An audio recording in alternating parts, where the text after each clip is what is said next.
Yeah, yeah. Na química, a mágica acontece no ar. Reações que fazem nosso mundo girar. Espectrometria de massas, o futuro a brilhar. No BR+, a ciência vem pra ficar.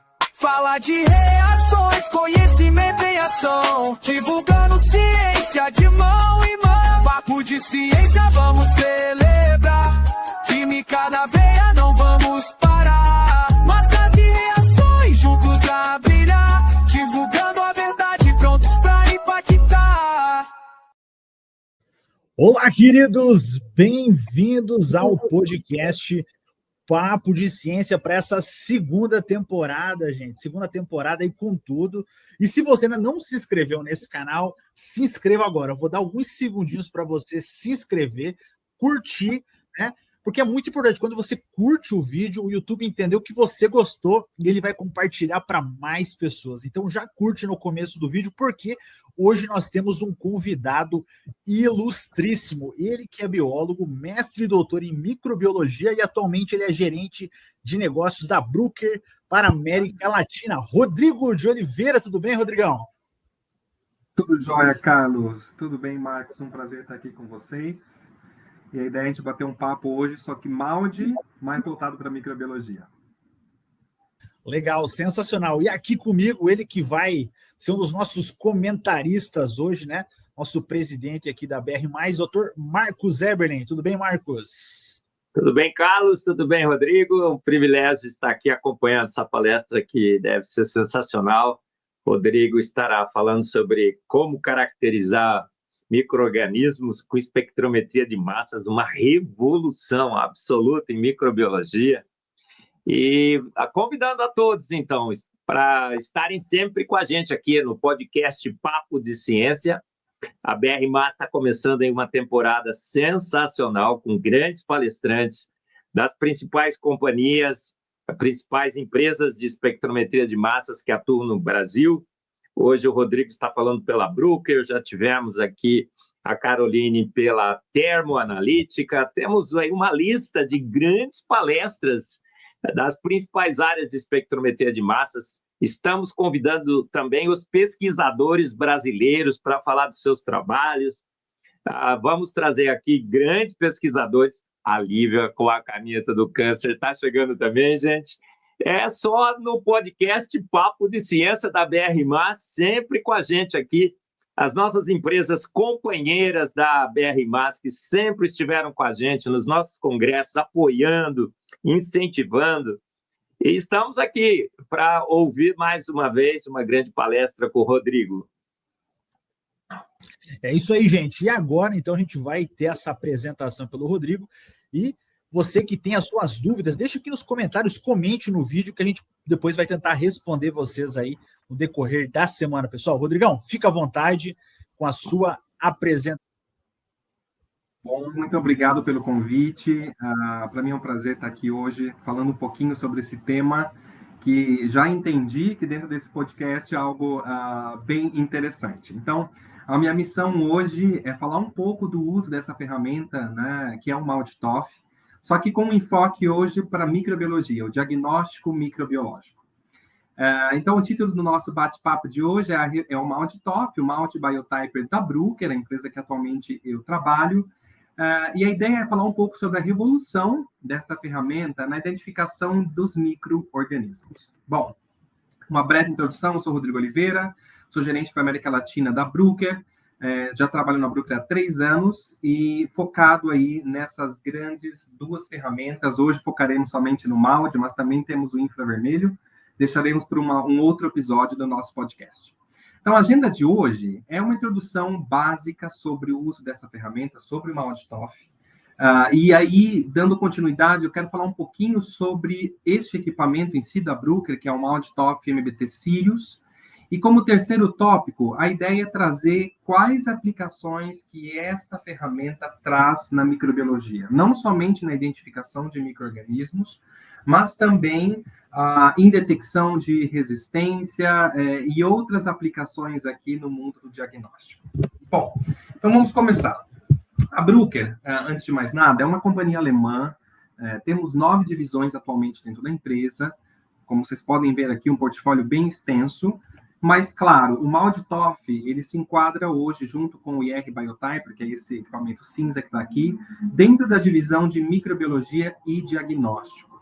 Então, nós vamos focar hoje dentro dessa divisão.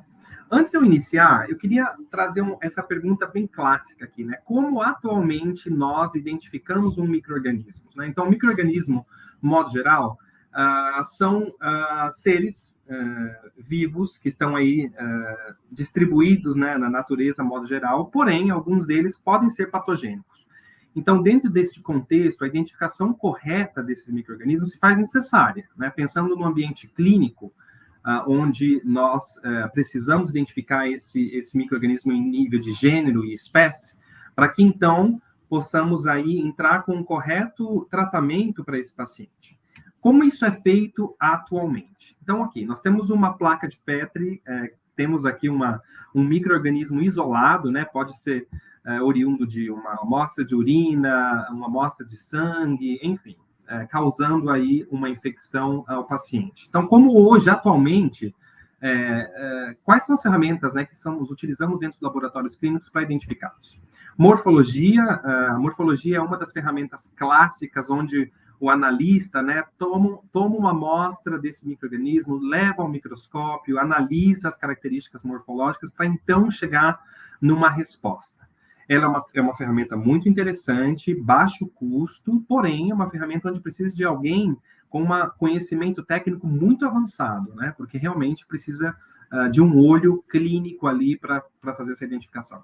Além da morfologia, nós temos as provas bioquímicas. Então, entender o metabolismo desses micro-organismos, né, a fermentação de alguns açúcares, a assimilação de outros, faz com que esse micro-organismo tenha um perfil. E, através desse perfil metabólico, nós conseguimos também chegar a algumas identificações. É uma ferramenta também muito utilizada, porém, claro, aqui já tem um custo associado e o tempo também, né, onde você precisa que esse micro-organismo cresça frente a esse substrato e tem, então, seu metabolismo expresso.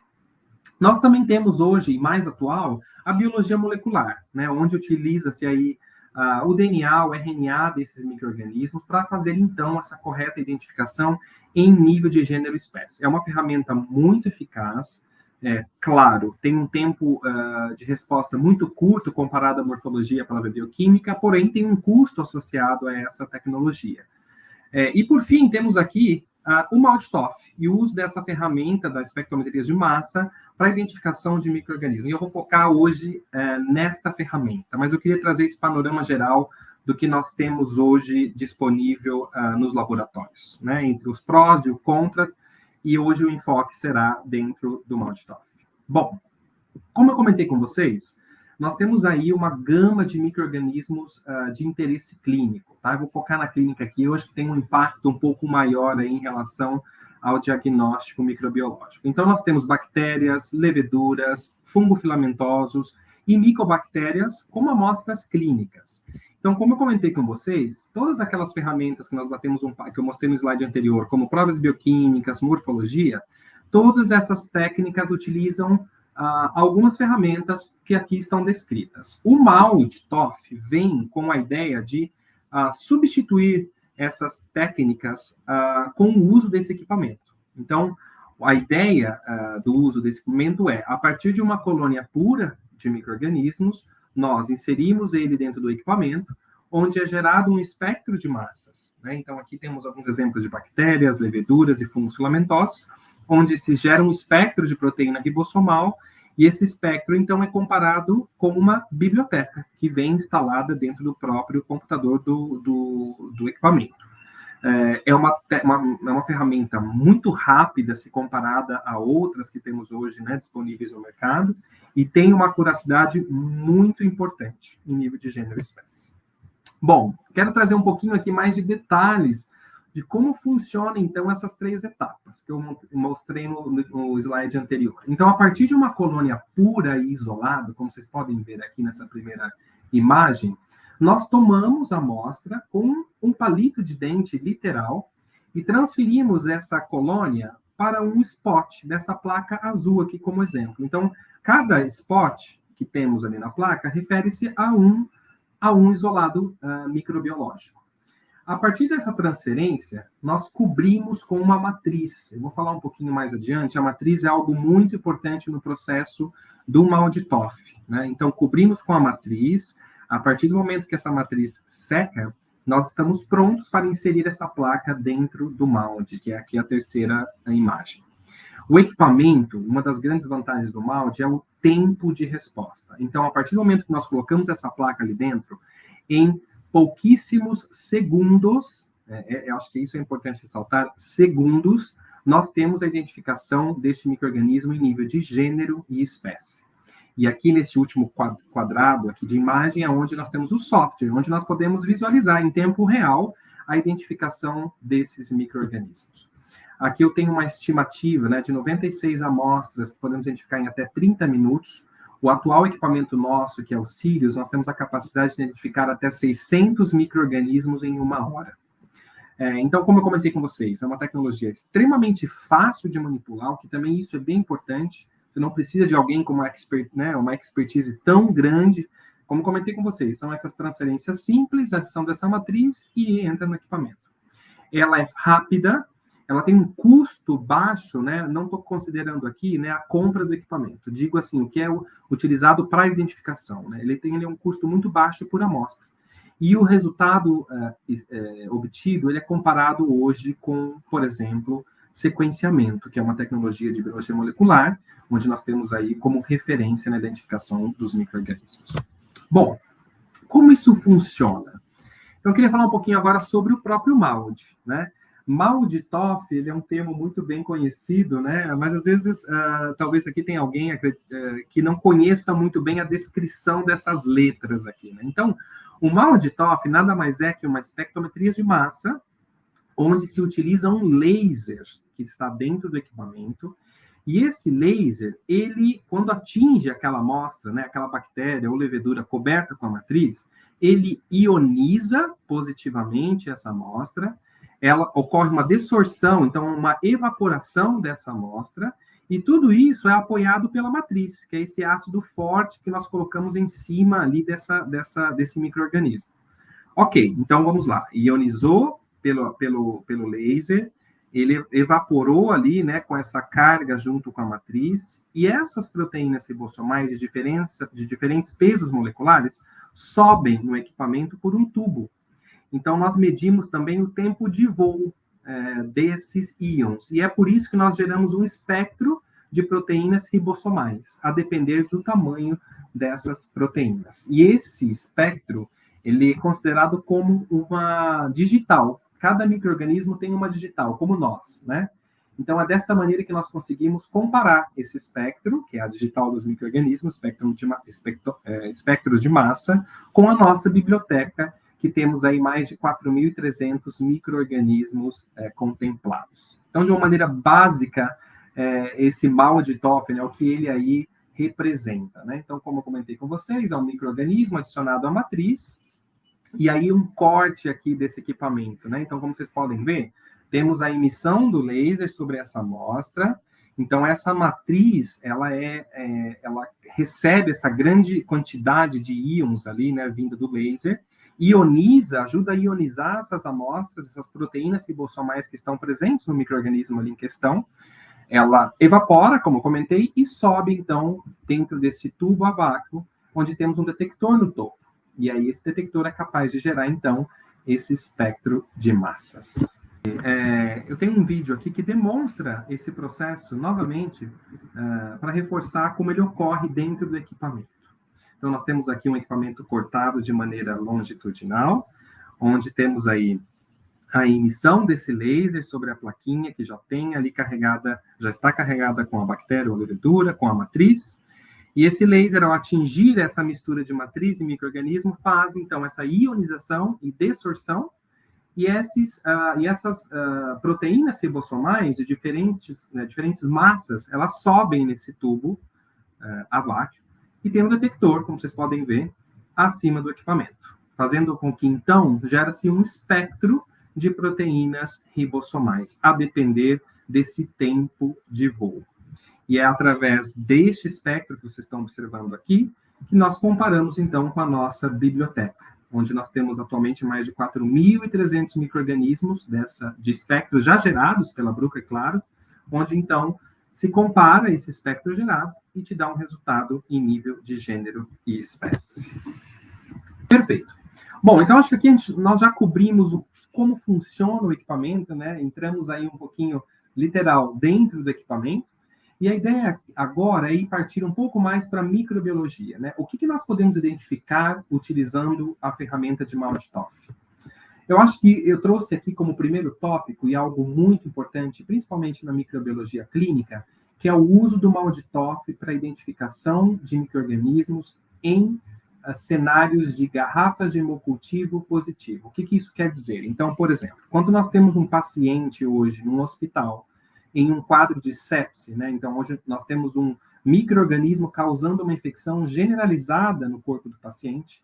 A partir do momento que nós retiramos o sangue do paciente para fazer esse estudo, né? Quem está causando, é importantíssimo entender quem está causando essa infecção. E algo chave nesse processo de sepse é o tempo, né? Por quê? O paciente já está em um estado grave, então identificar o micro-organismo e entrar com o tratamento correto em um tempo curto é essencial para que esse paciente possa ter uma evolução positiva. Então, eu trouxe essa primeira aplicação do MALDI na microbiologia. Como isso funciona, tá, pessoal? Então, essas garrafas de hemocultivo, que tem essa primeira imagem aqui, então, tomamos ali a amostra do paciente, colocamos essa amostra de sangue dentro dessas garrafas. Essas garrafas são incubadas em sistemas, né, que chamamos sistemas de hemocultura. A partir do momento que há crescimento de micro-organismo dentro dessa garrafa, então quer dizer que existe micro-organismos presentes no sangue desses pacientes, esse equipamento, ele soa um alerta. Então, a partir daí é onde entra o MALDI-TOF. Como isso é feito hoje? Então, muitos hospitais e até laboratórios clínicos precisam, uma vez que essa garrafa sai positiva, eles precisam cultivar esse micro-organismo, que demora, no mínimo, 16 a 24 horas para que esse organismo cresça e, então, inicie-se as identificações. Com o uso do MALDI-TOF, a partir desta garrafa positiva, nós não precisamos crescer novamente o micro-organismo. Então, nós tomamos uma amostra de sangue, fazemos algumas etapas de centrifugação e inserimos este pellet dentro do equipamento. Então, hoje nós temos um resultado de identificação em nível de gênero e espécie em pacientes em quadro de sepse em aproximadamente 15 minutos. Isso traz um impacto muito significativo na evolução desse paciente. Perfeito? O que eu gostaria também de ressaltar aqui é que o uso do MALDI em pacientes em sepse, ele é crítico, principalmente na parte do racional ali, né, do cuidado que nós temos que ter com o uso dos antibióticos, né? Sabemos hoje que isso é um tema também muito importante, a resistência de antibióticos de alguns micro-organismos. Então, entrar com uma terapia correta em um tempo mais curto também ajuda aí nesse controle, nessa gestão do uso de antibióticos. Bom, então, cobrimos aí uma das grandes aplicações do uso do MALDI na microbiologia. Agora, eu queria trazer outras possibilidades de identificações. Então, nós temos aqui fungos filamentosos. Sabemos aí que os fungos filamentosos sempre são aí um desafio aí, no que se refere à identificação na microbiologia. O que é interessante do MALDI-TOF? O MALDI-TOF, ele tem uma característica de uma resposta no resultado de identificação para fungos filamentosos, principalmente relacionado ao tempo. Então, o que eu quero dizer com isso? Antigamente, né, e acredito que muitos laboratórios ainda trabalhem com essa técnica de morfologia, por exemplo, eles teriam que esperar esse fungo crescer no mínimo 3, 4, às vezes até 10 dias, que esse fungo possa crescer, para então utilizar as ferramentas de morfologia bioquímica para a identificação. Hoje, o MALDI-TOF, ele traz uma identificação da grande maioria dos fungos filamentosos em, no máximo, 48 horas. Então, e o que é interessante aqui, como vocês podem ver, tem vários espectros de massa do mesmo fungo, que é um Aspergillus niger, cultivado aí em diferentes tempos, né? Então, vocês podem ver, é bem complexo aí, né, os espectros de massas dos fungos filamentosos. Observam aqui que tem vários picos aí a depender do tempo de crescimento. Então, qual que é o ponto? Aqui, do MALDI, esse protocolo do MALDI-TOF da Bruker, nós precisamos tomar essa amostra bem jovem, então quando o fungo está começando a crescer, entre 24 a 48 horas. E o procedimento é o mesmo, a partir da placa crescida, tomamos com um palito, transferimos esse fungo para a placa do molde, cobrimos com a matriz e colocamos dentro do equipamento. Então, hoje conseguimos reportar resultados de fungos filamentosos em até, no máximo, 48 horas. Outro grupo de micro-organismos que eu gostaria de trazer aqui para vocês são as micobactérias. Então, sabemos que as micobactérias, elas causam aí, né, grandes problemas no que se refere à clínica, principalmente em casos de tuberculose, entre outras doenças, também em animais, né, animais não humanos. A micobactéria, ela é algo também importante em identificação, porque nós temos aí alguns complexos, o complexo tuberculose e o complexo não tuberculose, onde a identificação desses micro-organismos em nível de gênero e espécie é muito importante. Então, hoje a biblioteca da Bruker, ela contempla a grande maioria das espécies de micobactéria descritas na literatura, o que nos traz bastante robustez nessa identificação. E o protocolo também é muito simples. Então, não importa aqui se essa micobactéria está crescida em meio líquido, como esse primeiro tubo, ou se ela está crescida em meio sólido, com esse tubo verde aqui. O que importa é que haja crescimento e em aproximadamente 30 minutos, que nós precisamos aqui de uma etapa de inativação, porque micobactéria tuberculose, obviamente, ele é um patógeno de risco biológico, então a gente precisa inativar esse micro-organismo antes. Então, por isso esse tempo de 30 minutos. E a partir desse tempo, então, é inserida essa amostra no molde, como vocês já viram, né, o protocolo, e a identificação em nível de gênero e espécie é reportada em apenas poucos segundos. Então, cobrimos aí sepsi type, né, que são pacientes em quadro de sepse, bactérias e leveduras, modo geral, eu nem coloquei aqui, mas, claro, o molde tem toda essa característica de identificação de bactérias e leveduras de modo geral, os fungos filamentosos, as micobactérias, e aqui nós temos algo interessante. Aqui já começamos a entrar um pouquinho além aí da questão da identificação de micro-organismos através do molde.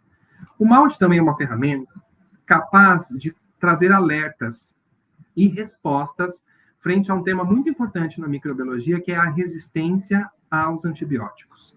Então, nós temos um módulo, que nós chamamos aqui de subtype. Ele é só um módulo que vem instalado dentro do próprio computador do molde. Então, hoje, ele tem a capacidade de identificar marcadores de resistência a alguns antimicrobianos. Então, por um exemplo, estamos identificando uma bactéria, aqui nesse caso, um Bacteroides fragilis, por exemplo, e o equipamento é capaz de tanto identificar essa bactéria, como Bacteroides fragilis, mas no segundo round, no segundo momento, ele faz um zoom, ele dá um zoom nesses espectros, quando, obviamente, aparece um gênero como esse. E a busca, esse zoom está aí relacionado à busca de um pico de massas do que se refere à resistência, nesse caso aqui, a CIF-A, que é, obviamente, um marcador de resistência a um antimicrobiano. Da mesma maneira, para Klebsiella, Pneumoniae e E. coli, onde também o equipamento é capaz de fazer uma busca de um pico específico que são relacionados às resistências ao carbapenêmicos, que são os GLAC-APCs.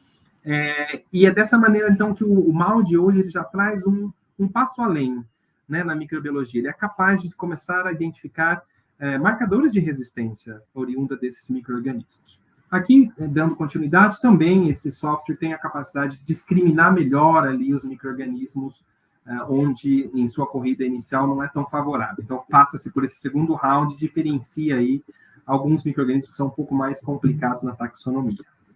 Joia.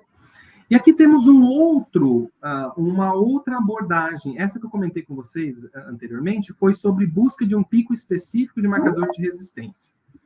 Neste caso aqui, que os ensaios que nós chamamos de STAR-BL, nós estamos focados na busca de resistência a carbapenêmicos e a cefalosporina. Então, o que isso quer dizer? Então, hoje nós temos aí algumas bactérias que elas apresentam resistência a alguns antibióticos. Isso é um tema também muito importante e atual. E detectar essa capacidade dessas bactérias em expressar essa resistência é muito importante, porque precisamos aí recalcular a rota no tratamento terapêutico. Então, o molde também possibilita este resultado. Neste caso aqui, nós temos, por um exemplo, o uso do MALDI para a detecção de resistência a carbapenêmicos e a cefalosporina, que são as duas grandes classes de drogas aí, onde consideramos ali os beta-lactâmicos, né? Então, o MALDI é capaz de entender se a bactéria ela produz uma enzima que degrada este antibiótico. Então, é por isso que ela é resistente a esse antibiótico. E essa mudança na massa do antibiótico, o MALDI-TOF consegue detectar. E é por isso, então, que nós utilizamos esse equipamento como uma ferramenta discriminatória, por exemplo, de cepas de bactérias produtoras ou não de cefalosporinácea e as carbapenemases, que são essas enzimas. Perfeito? Então, aqui, só para trazer um pouquinho em detalhes aí, esses dois grandes grupos de antibióticos, então, o carba e o cefa, onde o MALDI-TOF também consegue trazer essa resposta referente à resistência aos antimicrobianos. Perfeito. Além disso, nós temos uma bactéria que chamamos uma bactéria de biossegurança. Por quê? Sabemos que existem alguns micro-organismos que têm interesse de biossegurança, literal. Então, podem ser utilizados como guerra biológica, ou até mesmo, né, presentes aí em grandes situações de infecções complicadas. Então, nós temos uma biblioteca chamada de micro-organismos de alta patogenicidade, onde o MALDI também é capaz de identificar esses micro-organismos pertencentes a esses grupos, que aqui estão listados, por exemplo, como o Vibrio cholera, por um exemplo. Então, ele também pode ser utilizado, o MALDI, em laboratórios de referência, onde há necessidade de detecção desses micro-organismos de alta patogenicidade. Em uso militar, ou mesmo no uso de epidemiologia, ali, do entendimento dessas bactérias patogênicas. Perfeito. Rodrigo, ok, você comentou que tudo que é gerado, os espectros gerados, eles são comparados com uma biblioteca, né, que já vem instalada no equipamento. Esse é um gráfico que eu gosto bastante de mostrar nas nossas palestras, porque a cada ano, no caso aqui da Bruker, né, nós temos, a companhia ela gasta muita energia em revisar, aumentar e refinar a inserção de micro-organismos nas nossas bibliotecas. Então, como vocês podem ver aqui, é um gráfico desde 2010 até 2023, mostrando o crescimento de número de espécies dentro da nossa biblioteca. Então, isso é contínuo. Todo ano, a Bruker libera revisão, incremento, mudança taxonômica de micro-organismos nessas bibliotecas, o que isso é muito importante, né? Porque nós temos aí, a cada ano, revisões taxonômicas, inclusão de novas espécies, então é importante que o MALDI-TOF esteja com uma base de dados muito bem curada. Perfeito? Ok. Tudo que nós falamos até agora foi relacionado ao MALDI-TOF com uma fonte de ionização positiva. Agora eu vou entrar um pouquinho mais na parte técnica, só para a gente mostrar esse diferencial do equipamento. Então, proteínas, em modo geral, elas são moléculas que elas se carregam positivamente. Então, por isso que nós utilizamos um laser, né, que possa ionizar positivamente essas amostras. Porém, o Sirius, que é, né, a quarta geração dos MALDI-TOFs dentro da Bruker, nós temos este equipamento também com o modo de ionização negativo. Para quê, Rodrigo? Então, quer dizer que o MALDI-TOF hoje para micro da Bruker vem com um laser com modo de ionização positivo e um laser com modo de ionização negativo? Sim. Mas por quê? Né? Por que nós precisamos desse negativo? Então, o que é interessante? Quais tipos de moléculas que se ionizam negativamente? Sabemos que os lipídios são moléculas que se ionizam, que têm essa característica de se ionizar negativamente. E o que isso tem a ver com a micro? Então, o que é interessante? Existe uma resistência a um antimicrobiano, que é a colistina, que é algo que tem sido aí, de uma maneira muito importante, relatada no nosso país e em outros países do globo, tendo até um incremento significativo, né, dessa bactéria, tendo essa capacidade de ter essa resistência à colistina, né, que é um antibiótico ali muito importante no tratamento de algumas infecções. E por que a lipidômica aqui? Então, o que acontece? As bactérias que apresentam essa resistência à colistina, elas têm alterações na membrana, principalmente focado em alterações do lipídio A, que é uma molécula de lipídios que está envolvida aí nessa resistência à colistina. Então, quando há essa alteração molecular desse lipídio, é onde essa bactéria tem a capacidade de resistir à colistina. Então, o MALDI também é utilizado hoje para a detecção de resistência à colistina. Nós utilizamos um kit, que é esse do slide anterior, é um kit de extração lipídica, e a partir dessa extração nós identificamos se essa bactéria possui essa alteração no lipídio A, mostrando, então, a presença dessa resistência à colistina. Então, de modo geral, essa é uma visão bem ampla do uso do MALDI-TOF dentro da área da microbiologia clínica. Claro que aqui nós poderíamos extrapolar o MALDI para a microbiologia agrícola, ambiental, e dentre outras, né, a industrial, a de alimentos. Só que, claro, aqui eu trouxe mais enfoque na clínica pela importância, principalmente, do impacto na saúde humana, mas o MALDI, ele abrange micro-organismos que estão em todas as áreas hoje da nossa existência, como eu comentei com vocês, né? Agrícola, produção, né? A produção industrial, a produção de aves, por exemplo, né? Toda a identificação de salmonelas, os patógenos alimentares, o MALDI tem essa capacidade também de identificar esses micro-organismos, mas hoje eu trouxe mais um enfoque clínico para isso, joia? O que é interessante mostrar aqui para vocês também é que a Bruker hoje é a líder do mercado no que se refere ao MALDI-TOF para o uso na microbiologia. Nós temos aí mais de 7 mil, esse número já tá desatualizado, mas nós temos aí mais de 7.200 equipamentos instalados em todo o mundo. Na América Latina aí, temos aí um bom crescimento no Brasil. É uma tecnologia que chegou para ficar e traz aí um impacto muito importante na microbiologia e no diagnóstico. Então, como eu comentei com vocês, hoje o MALDI tem sido utilizado muito na clínica, mas também, aqui eu trago até um número, né, 70% dentro do mercado clínico e 30% do mercado não clínico, né, no uso de farmacêutica, veterinária, alimentos, água, pesquisa e afins. Bom, esse era o nosso papo de hoje. A ideia era para trazer para vocês uma visão geral do uso dessa ferramenta do MALDI-TOF, porém aqui mais focado dentro da microbiologia. Sensacional, parabéns, ficou incrível aí a sua apresentação. E vamos abrir então para os comentários. Professor Marcos, fica à vontade, querido.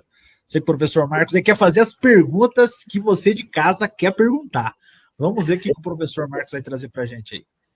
Muito bem, fiquei prestando atenção aqui com muito cuidado, Rodrigo, para ficar imaginando o que o pessoal que está assistindo essa palestra incrível, parabéns, você explicou muito didaticamente, todo mundo entendeu, o vídeo foi incrível, e fiquei pensando o que o pessoal gostaria de te perguntar.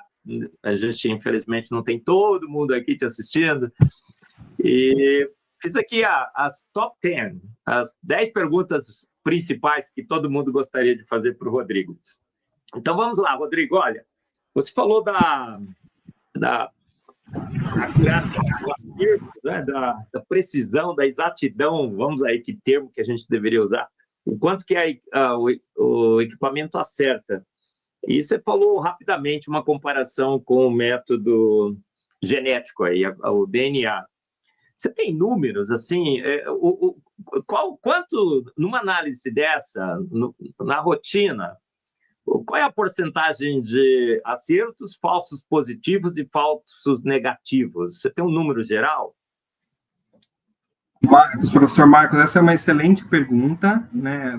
Focado aí, então, na exatidão, né, do uso do MALDI no diagnóstico. Bom, nós não temos um número fixo, professor, que eu poderia te trazer aqui, mas o que é importante ressaltar? O MALDI hoje é uma tecnologia estabelecida, né, dentro do mercado clínico, por um exemplo. Então, assim, os resultados comparados em nível de gênero e espécie desses micro-organismos, eles são comparados, sim, com o sequenciamento, né, que é essa técnica de biologia molecular. O que é importante ressaltar aqui do desafio, professor? São alguns grupos de micro-organismos onde a proteômica ela não vai resolver. Isso é importante falar, né? Acho que é importantíssimo ter essa abertura aqui. Então, sabemos, por exemplo, que alguns grupos... Posso trazer um exemplo aqui? A micobactéria, né? A micobactéria tuberculosa. Nós sabemos que isso é um complexo de espécies, né? O MALDI hoje, ele chega num resultado em nível de Mycobacteria tuberculosis dentro do complexo. Ele não vai diferenciar ali dentro desse complexo. É necessário? Qual é o impacto clínico disso? Né? Claro que isso vai depender muito da sua pergunta. Se é uma pergunta de pesquisa, se é uma pergunta somente de diagnóstico. Então, aí é onde, claro, outras ferramentas, como a biologia molecular, podem apoiar. Então, eu não tenho um número exato, mas sim, existem grupos de micro-organismos que a espectrometria de massa, ela não vai trazer um resultado 100%, tá? Porque o espectro de proteínas ribossomais não é informativo o suficiente. Mas na grande maioria, e principalmente dos isolados clínicos, é uma ferramenta hoje estabelecida e utilizada em grande escala para a identificação de micro-organismos. É incrível, como que a gente imaginaria um dia, né, Rodrigo? Eu que comecei com a espectrometria de massas, onde a gente analisava benzeno, tolueno, alguns perfumes, compostos voláteis, chegar a pegar peptídeos e proteínas para caracterizar micro-organismos, incrível. Olha, sobre a morfologia, eu nem vou te perguntar, porque eu sei a resposta. A gente fez um estudo pioneiro uma vez, e aí o MALDI bate de longe na morfologia.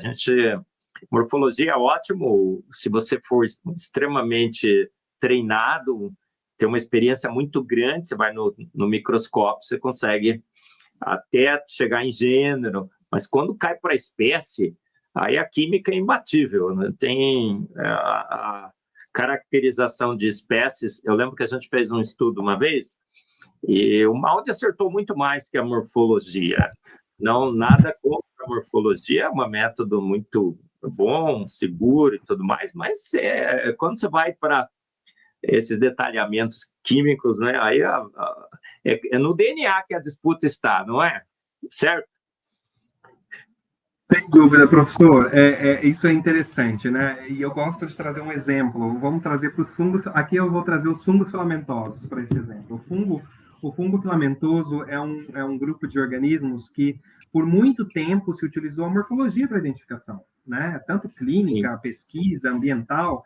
Então, demorávamos aí, no mínimo, de 10 a 15 dias esperando esse micro-organismo crescer, para levar para ele produzir as estruturas reprodutivas. Então, e aí você vê o MALDI, né? O MALDI chegando hoje com a necessidade de apenas ali o início do crescimento desse micro-organismo, do micélio, e em 48 horas a gente traz esse resultado. O que é importante falar aqui também, professor? Por exemplo, dentro do fungo, né? Hoje nós temos 4.300 espécies dentro do nosso banco. Vamos falar de fungo nesse momento. Então, fungo nós temos aproximadamente 222 espécies de fungos filamentosos, o que é muito bom, mas pode ser que exista algum fungo que não está presente na biblioteca da Bruker. É normal, nós temos uma diversidade imensa de micro-organismos, né? Muito mais do que... São milhões, na verdade. Então, assim, o que é interessante do MALDI também, professor, uma vez que você passa uma amostra de um fungo filamentoso, por exemplo, não tem resultado, né? Deu ali, sem identificação. O que a gente pode fazer? Né? A gente tem que buscar outra ferramenta? É uma possibilidade, mas também podemos criar o próprio espectro. Né? Então, por exemplo, nós identificamos esse fungo por um exemplo, biologia molecular, que é uma metodologia de referência, e inserimos esse espectro de proteínas ribossomais no nosso banco. Então, você consegue também crescer esse banco de dados próprio, que é uma ferramenta também que ajuda muito aí, principalmente na pesquisa. Você cria a sua própria biblioteca. Né? Misturas. Você tem 2 bactérias no meio de cultura. Eu acho que eu sei a resposta, mas você, como biólogo e microbiologista, vai saber melhor que eu. Tem problemas de, às vezes, você ter 3, 4 bactérias crescendo juntas e você não consegue identificar porque você tem misturas? Professor, excelente pergunta. É uma pergunta muito comum, né, que vem aí do MALDI no uso na micro. Bom, o MALDI ele parte do princípio de gerar espectros de proteínas ribossomais de isolados únicos, puros. Né? Então, nós precisamos desse isolado puro para seguir na identificação. Porém, o que é interessante, no caso, por exemplo, do uso para identificação de micro-organismos em pacientes em sepse, né, que eu mostrei para vocês. O MALDI, hoje, ele consegue identificar até 2 micro-organismos presentes em amostras de sangue. Então, isso é um exemplo, por exemplo, do avanço do uso do MALDI ali em cultura mista. Então, sim, até 2 micro-organismos, no caso de sepse, né, em amostras de sangue em pacientes de sepse, é possível identificar até 2 micro-organismos presentes nessas amostras. Modo geral, tirando esse exemplo, hoje, sim, precisamos de culturas puras para fazer essa identificação. Exatamente pela dificuldade, né, professor, de gerar espectros de proteínas mistas, né? Então, você tem a dificuldade de comparar isso com o teu banco de dados. E também meio de cultivo, meio de cultura, não sei qual é o termo melhor, uma bactéria não cresce junto com a outra. Normalmente, uma mata a outra, né? Elas crescem sozinhas num spot, não é assim? Elas podem estar na mesma placa, em posições isoladas, mas misturadas, normalmente uma se domina sobre a outra, porque isso é uma guerra química e tudo mais. Estou certo? É muito difícil você ter um spot no gel, no meio de cultura lá, que tenha misturas. Bom ponto, professor. Modo geral, sim, essas bactérias, quando nós isolamos ela em uma placa de Petri contendo algum meio de cultura, elas crescem isoladamente, né? Mesmo que elas estão numa matriz misturada, elas tendem a crescer em colônias distintas. Porém, professor, sim, é possível que algumas colônias sejam formadas em culturas mistas. Isso também é possível ocorrer. E aí é que vem o desafio, porque você está olhando ali a placa, né? Às vezes está vendo uma colônia, transfere para o molde e não sai resultado, né? E aí você fala, poxa, o que está acontecendo aqui, né? Mas sim, é raro, mas pode acontecer. Pode acontecer. É raro, mas pode acontecer. Delas trabalharem juntas, bem juntas. Terceira, são 10 perguntas aqui. A HCCA é uma matriz universal? É sempre a mesma matriz ou você muda a matriz dependendo do tipo? Se você está trabalhando com bactérias, micobactérias, fungos, como é que funciona a matriz? Perfeito, ótima pergunta. Professor, é a mesma matriz. Nós não mudamos a composição dessa matriz. Em todos esses protocolos que eu comentei aqui, né, no podcast, utilizamos exatamente a mesma matriz. O que vai mudar aqui, professor, é quando a gente, obviamente, usa o modo de ionização negativo, claro, que precisamos de uma matriz específica, né, que vai ajudar a ionizar negativamente essa amostra. Mas, de modo geral, é a mesma matriz para modo de ionização positivo, para identificação dos micro-organismos. Isso facilita muito a vida, né? A gente trabalha com molde, cada amostra é uma matriz diferente. Muito bem. Isso ajuda muito. Eu não vi você mencionando, se você mencionou, eu perdi, mas quantos spots por uma plaquinha? Só para o pessoal saber, né? Que às vezes você coloca lá, enche todos os spots, coloca a placa, liga, vai tomar um café, né? Toma um café, bate um papo, checa o WhatsApp, quando você volta, está tudo prontinho. Quantos spots por placa? Maravilha, professor. Às vezes você não consegue nem terminar um áudio de 2 minutos, a tua placa já está identificada. A placa da Bruker hoje, ela vem com a capacidade de corrida de até 96 amostras, professor. 96. Claro que um spot, sempre ele é requerido para o nosso calibrante interno, que é o nosso BTS, né? Então, teoricamente, você pode correr até 95 amostras por placa, porque sempre um spot a gente deixa um spot do BTS para o nosso calibrante por corrida. Então, são 95. O que é algo interessante também, já que o senhor tocou no ponto. Por um exemplo, estou num hospital onde chegou uma amostra de sepsis, e ela é prioridade máxima dentro da microbiologia, dentro de um laboratório clínico. O que eu faço? Eu vou perder toda a minha placa, as 95 possibilidades, se eu colocar só uma amostra de urgência. Isso é muito interessante no equipamento da Bruker, especificamente. Você pode correr uma amostra e você ainda tem os seus 94 poços disponíveis para as corridas seguintes. Então, tem essa flexibilidade do uso da placa. Rodrigo, uma pergunta, então, que eu não tinha pensado, mas deixa eu fazer. Quanto tempo numa placa... Se você carregar a placa e ligar o botão adquire espectros, quanto tempo para rodar uma plaquinha com 96 spots carregados? Tem essa ideia? Nós temos esse cálculo feito de 30 minutos, porque, obviamente, consideramos ali a transferência da matriz, a espera da secagem, cadastramento de amostras. Mas nós temos a identificação, hoje, realizada em aproximadamente 5 segundos por amostra. Tá. Então, assim... 96. Então, se você tem um laboratório com altíssima demanda, você faz milhares de amostras por dia, porque pode ter 4, 5, 6 técnicos trabalhando, preparando uma placa, sai uma placa, você coloca outra, não é assim?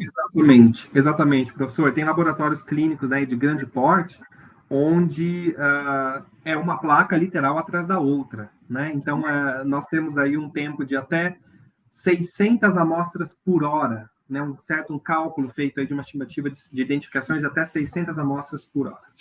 Então, o massas não é mais a etapa lenta. A etapa lenta é o crescimento, é o cultivo, o spotting ali na placa, o massas não é a etapa lenta mais, que era antigamente, sempre foi o equipamento que seria a etapa lenta.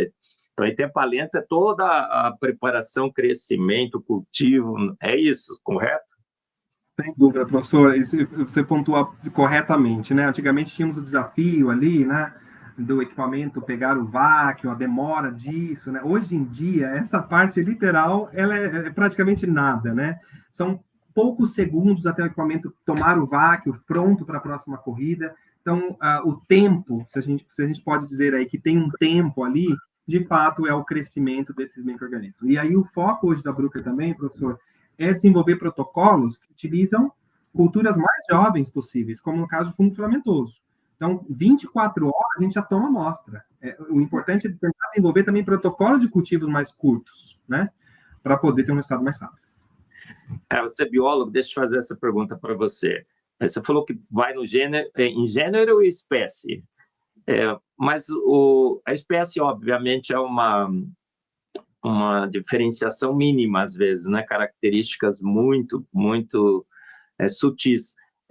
Bactérias do mesmo gênero apresentam perfis próximos? Você tem essa informação?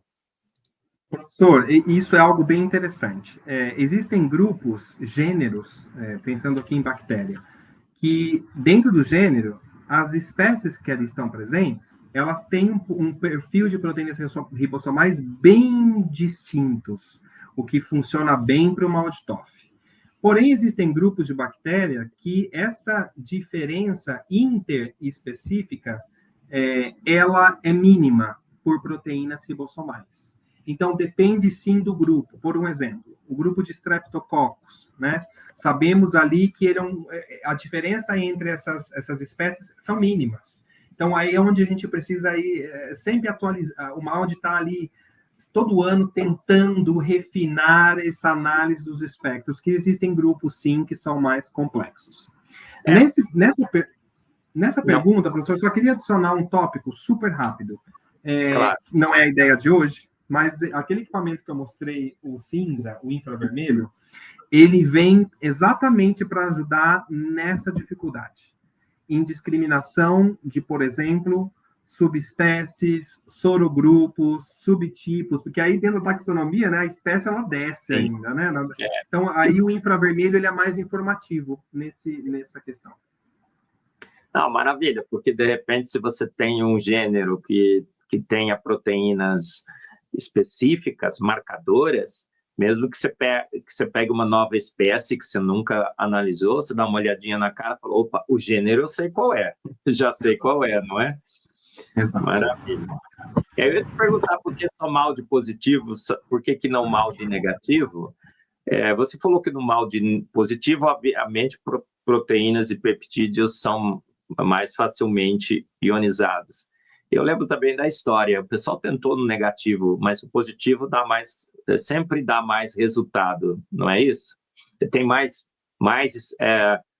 espécies, porque proteínas também, você no modo negativo, você consegue pegar algumas proteínas, alguns peptídeos, mas sempre o MALDI positivo para proteínas e peptídeos, ele dá sinais mais característicos para gêneros e espécies. Continua assim ainda, certo?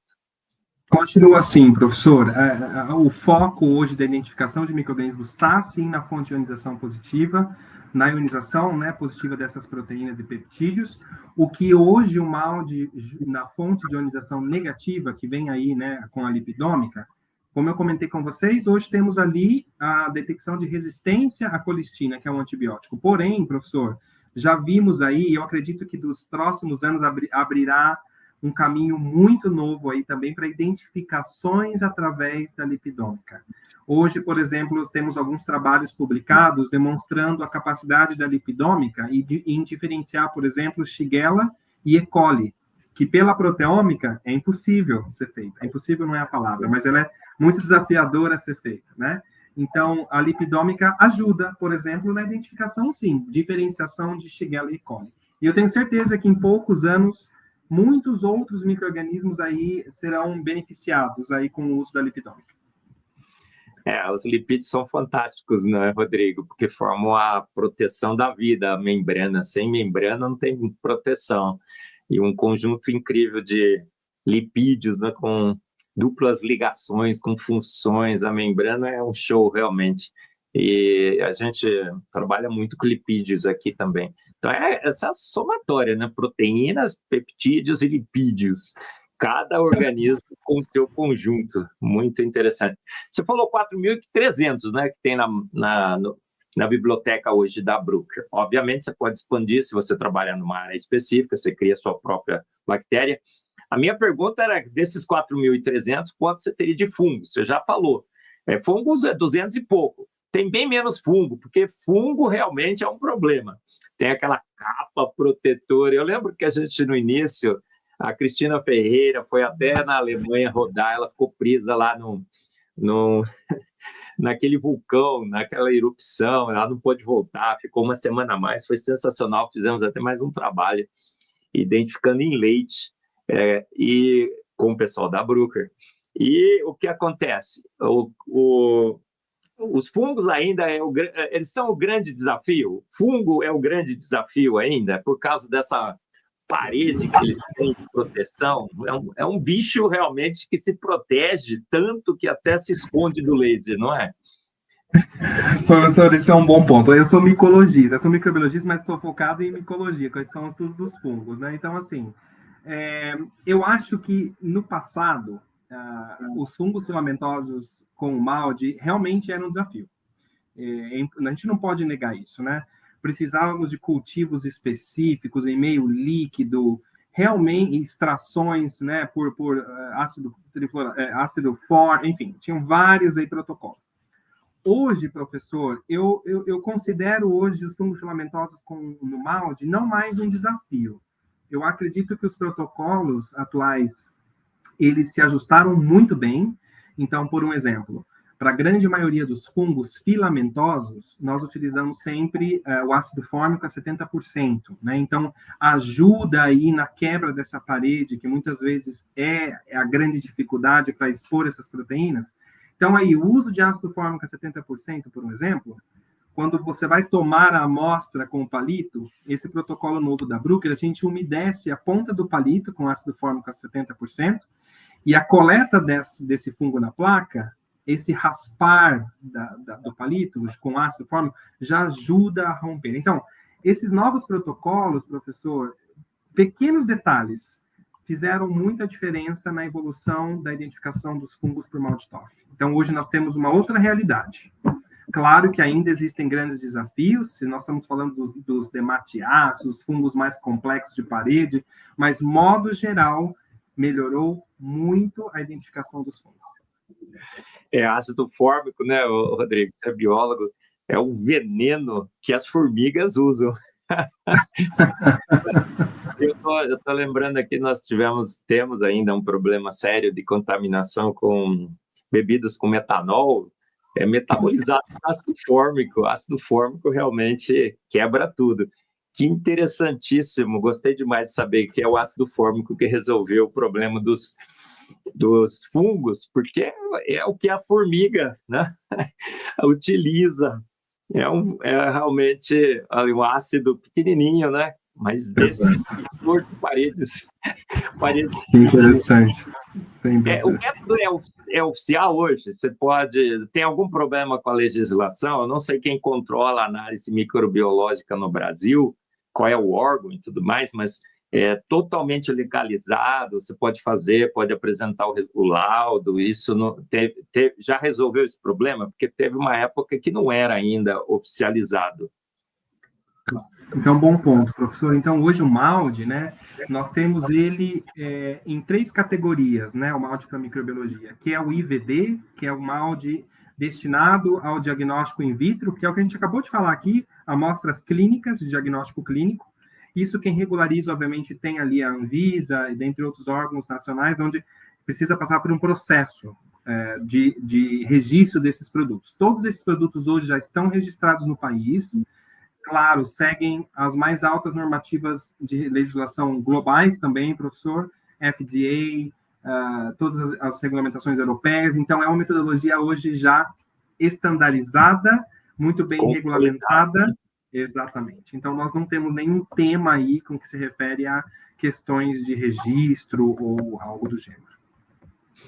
Muito bem, olha, a última pergunta. Você lembra quem foi o grande pioneiro? Quem foi a primeira vez que Quem foi o primeiro a pegar um micro-organismo, dar um tiro com laser no mal de Toff e caracterizar? Eu estou tentando lembrar. Você lembra, Rodrigo? Quem foi que começou essa história? Professor, essa é uma excelente pergunta. Eu não tenho essa resposta, mas terminando esse podcast, vai ser a primeira coisa que eu vou fazer é buscar essa informação. Eu acho que é o Gary Zildak, que é o cara que trabalhou sempre com micro-organismos, mas eu não sei também. Mas precisamos dar um Nobel para esse cara, não precisamos? Porque, olha, abriu a Cristina Ferreira, que fez aquele trabalho na Bruker, numa das palestras dela, ela disse assim, que o pai da microbiologia, que eu já não lembro mais o nome, quem é o pai da microbiologia, você lembra, Rodrigo? Temos vários professores, Pasteur, temos alguns grandes aí. Vamos dizer assim, olha, ele falou assim, se Pasteur entrasse hoje no laboratório de microbiologia, ele não teria nenhum problema para trabalhar sem o biotyper, porque as técnicas não tinham mudado, é a mesma meio de cultura, vai no microscópio, olha a morfologia. O MALD avançou, o MALD biotyper avançou a caracterização microbiológica mais de 1 século, 2 séculos.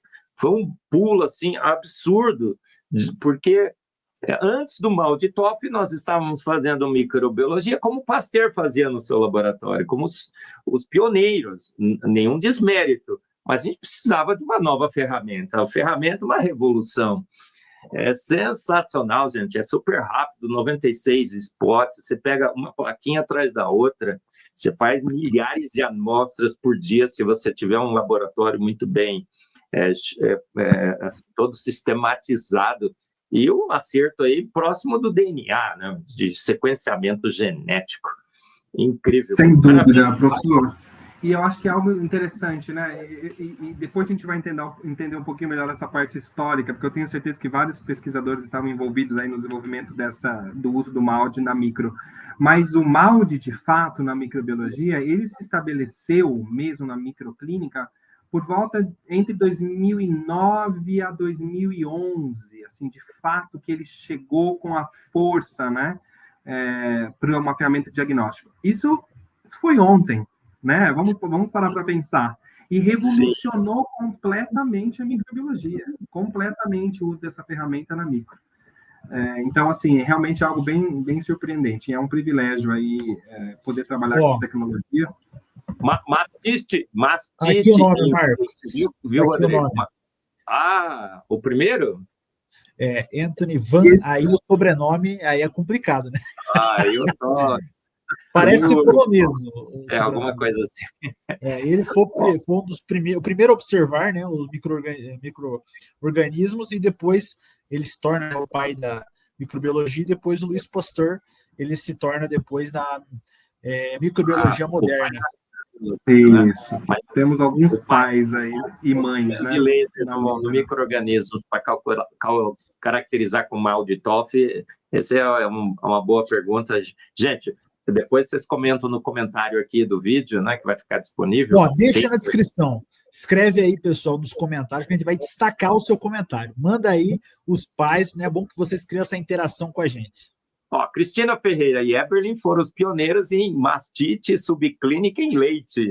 É um sério, né, na parte de veterinária, você saber se está contaminada com bactérias, o leite, a gente... Direto no leite, você põe o leite e você também caracteriza. Muito interessante, que é o que o equipamento da Bruker também faz. Muito interessante. Exato, professor. E a gente só cobriu aqui o básico, né? Mas tem tantos pesquisadores e pesquisadoras trabalhando com o uso do MALDI para identificação de nematóides, exato, direto de amostra, identificação direta de amostra, como... Então, assim, tem um leque de coisas sendo feitas na pesquisa, né? Obviamente que a gente trouxe aqui mais o que está validado e implementado na rotina, mas tem aí uma infinidade de aplicações. Microbiologia, né? É um oceano, é um universo de possibilidades de áreas de trabalho, e o MALDI está ali como uma ferramenta de caracterização incrível. Uma revolução, realmente. Dá para nós fazer, quando ver mais para frente, um próximo episódio. Então, pessoal, deixe para nós aí os comentários com perguntas, dúvidas. A gente pode convidar novamente aí o Rodrigo para estar vindo aqui responder para vocês. Mais uma vez, eu quero agradecer, então, o professor Rodrigo Oliveira pela disposição, né, a Bruker por ter liberado a sua participação aqui conosco, né? Nós somos gratos aí, mais uma vez, por ter você aqui respondendo as perguntas, trazendo essa grande apresentação para nós. Também quero agradecer o Marcos, que aí foi hoje o nosso comentarista oficial aqui do Papo de Ciência, né, com ótimas perguntas. Espero que, né, Marcos, que você tenha conseguido tirar todas as dúvidas do pessoal de casa, né, que vai assistir depois. Então, pessoal, muito obrigado a todos vocês. Se você ainda não é inscrito desse canal, se inscreva, deixa seu like e compartilha. Obrigado, Rodrigo, obrigado, Marcos, obrigado a todos vocês e até o próximo Papo de Ciência. Vá!